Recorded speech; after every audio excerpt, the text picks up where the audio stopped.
he really wants to feel the adrenaline. He really is into this, not halfway. He wants to feel the contacts. He wants to feel that adrenaline of a fight. Okay, Marco, glad to be talking with you today. You have a big role in John Wick. Yeah. You leave quite an impression. Thank you. I appreciate it. Yeah, I'm so excited. What can I say? I'm so excited. So And thankful to be part of this. yeah, you have like 9 lives in this movie. Yes. Like the Latin version of Terminator, kind of in the stick into the franchise. It's crazy. I know. I mean, some of your scenes with Keanu Reeves are just crazy, and you're a martial artist. Yes, yes. I've Uh, been doing martial arts my whole life, and martial arts got me into the movies and the film industry, actually.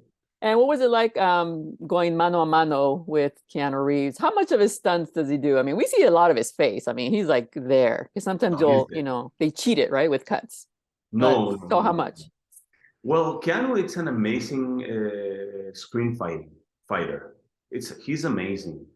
He's a guy that has worked with the best of the best in the industry, and he had received the best of the best training. So and he's very passionate for martial arts. He loves that culture. So he's a fan, and at the same time, he's a very professional, obsessed, passionate guy that wants to really do as much as he can.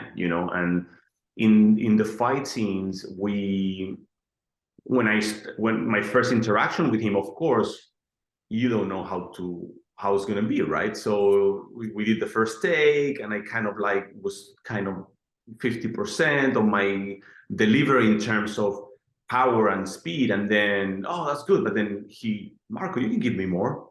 Okay, cool, boom, lift it up a little bit, boom, and then he's like, cool, you can give me some more. Like I was so, that was a cool moment because it's like he really wants to feel the adrenaline. He really is into this, not halfway. He wants to feel the contacts. He wants to feel that adrenaline of a fight. And the same thing with his car stunts and with his, the way he used the guns and the cars. Like it's all him.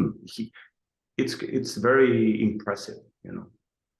Now I want to talk about at the end there's a fight on the stairs, and I mean I'm assuming that's on location. You can't cheat that one because No, it's just that's everything. 90% of this movie, it's like, I don't know, I would say 90% just to throw a number, but at least everything that I was part of was in real locations, like all real locations. And I know, yeah, that stairs were real, were concrete, who's were hard. who was that poor guy that had to roll on the stairs going down? I was Well, like, yes, that's like a amazing stuntman. I was very shocked with his performance. Like he literally did some amazing work in this movie. This Vincent, his name. mm. But of course, even though if Keanu wanted to roll down the stairs, that would be impossible. Nobody would have let him do that because that was just crazy. And the audience is laughing because it's just so crazy. But that was the beauty of this movie. There's always action, but I think in this one they were kind of poking fun at themselves, like how Yes, over the top. And I really enjoyed that humor that they're making kind of fun of themselves, right? exactly. Well, that's the magic of this because you are in a world that it seems to be real, but you see a lot of unreal things happening. But then people still is so engaged, and that's a very hard thing to do, because I see other type of productions that kind of takes you away when you see things too much over the top and stuff like that. This is such a engaging movie like I was very surprised with all the characters, how they engage you because Yeah. you assume, okay, you want to see John Wick, right?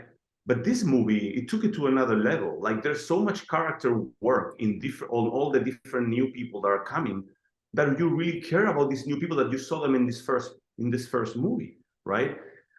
And then that's like a very hard thing to do, I think, and it's a very big take on the director, on the approach of this movie, because like, and it works so well. Like, that's a very, very impressive thing with this chapter, the chapter 4.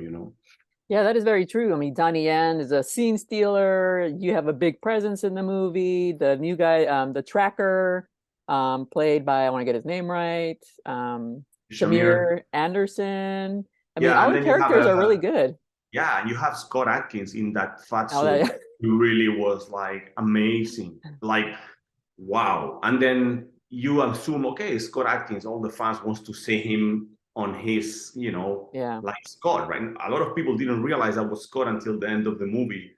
But all his fans wanted to see him fighting. But then he delivered such a good performance that he won the crowd in an amazing way. Like, he really killed it on that scene. So that is what I really cheer on a director like Chad, that he took a lot of risks, but he just was guided by his intuition and he just did it. And it's amazing. It's amazing how what can I say? I'm a big fan. He's a game changer. He's changing the industry for sure.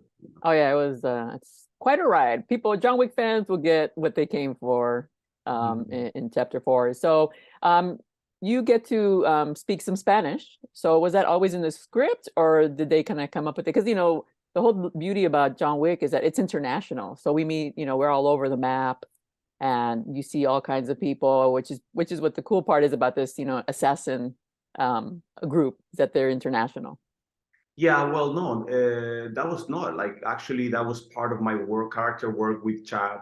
So I had these proposals, and then he was very open and he let me ride with it, and he was like very supportive, and he let me try at the beginning when we were like kind of figuring it out. So we try a lot of versions of the character, like over the top, less or straightforward, in some Spanish, some English, and we have it all registered. So then I think they did an amazing job on, like, building the character, and the whole story with the dog is very cool. I I'm know so happy you're when mean people, to the dog, so I remember having that conversation with Chad. He's like, man, I need the audience to really hate you. So we need to work on like that. So all my brain was working, okay, how we can subtly build this character through the movie, where at the end people is going to really want to see him die in a really bad way. So oh yeah, that was whenever you mess with the dog and you're like, oh, he's gotta die, yeah. Yes, yes. And you also you're Bill Skarsgard's henchman, so what was it like working with him, alongside him? It was fun. He's a very nice guy, very cool. And yes, it's like when he gets into his character, it's really a thing. Wow. Like, I remember first when we were rehearsing, or first take, he kind of like hypnotized me.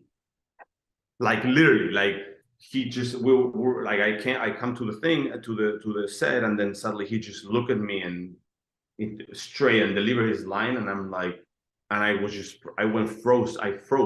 I saw his eye, like, it's a really powerful, it was so powerful that I was even not expecting it. I was like, so it was funny moment. He's amazing work. I love the work he did in this movie. Yeah, and you guys are a good duo, because you can tell that guy can't fight. He's all talk, right? So that's why he's got you. Yeah, I do his dirty work. Yeah, While he enjoys his breakfast with his at tea. yeah, or his tea. Well, congratulations. It's a great role. Thank you. I really appreciate it. Well, I'm excited. I cannot wait until the people to see this movie. Yeah, And and your performance. oh, thank you. Thank you so much. All right. Well, in a quick note, I got, the reason why I were to say that the reason why I got this movie is I did send a trailer of my movie, The Fist of the Condor, to J.J. Perry, and that's how Chad called me. And this was not an audition. This was just a straight call because of a movie that I did named The Fist of the Condor. And because of all what's happening, I was able now release this movie in the US through the Haya platform, and it's going to be in the Alamo Drafthouse cinemas on April. So I'm really excited for that, because all this is thanks to the John Wick fans, and so yeah, I'm very thankful for that. And I invite them, after they see John Wick, if they want to get to know a little bit more of my beginnings, because The Fist of the Condor is a very independent film that I did in Chile while we were in quarantine in the middle of COVID, when I thought that it's going to be the end of the world. So I did a love letter to martial arts, and it's a cool little movie that is going to be, I'm sure it's going to strike the hearts of the fans of the genre for sure. Yeah. Well, yeah, people should check it out, because martial art movies, they do so well. Yeah. Hope a lot of people check it out. So the Alamo Drafthouse is going to be playing in all the different locations. And so nationwide? Huh? Nationwide? Yes, there's like 10 locations of the Alamo Drafthouse. I'm not sure if it's in all the Alamo Drafthouse, but you can go in the website and they'll see that they're already pre-selling the tickets. And I'll be in New York to put the fist on the Wall of Fame next to Rasa for the martial arts legend, and then we're gonna do a Q&A and release the movie there. So nice. Everybody that lives in New York and stop by, and we can hang out and tell more stories about it. All right, well, we'll definitely promote it here. Hopefully more people go check it out now that it's here in the United States. Awesome. Thank you so much. Bueno, muchas gracias. Muchas gracias. Que estén muy bien. Felicidades.